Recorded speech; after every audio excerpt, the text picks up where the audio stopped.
ලංකාවේ ලස්සනම තැන්වලින් එකක් තමයි හෝටන් ප්ලේන්ස්. හරිම සුන්දර පරිසරයක්, හරිම සෞම්‍ය පරිසරයක්, විවිධ පැල වර්ග ගස් වර්ග තියෙන පරිසරයක් සහ මේ වර්ල්ඩ්ස් එන්ඩ් එක තමයි තවත් එතන තියෙන හරිම ලස්සන තැනක්.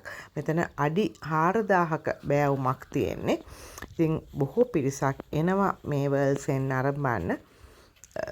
පුළුවන් කමක් තියෙනවා නම් හැම කෙනෙක්ම ගිහිල්ලා බලන්න ඕනේ තැන්. මොකද ලංකාවේ ලස්සන තැන් හුඟක් තියෙනවා. මේකත් එතනින් නැරඹිය යුතු හරිම ලස්සන ස්ථානයක්.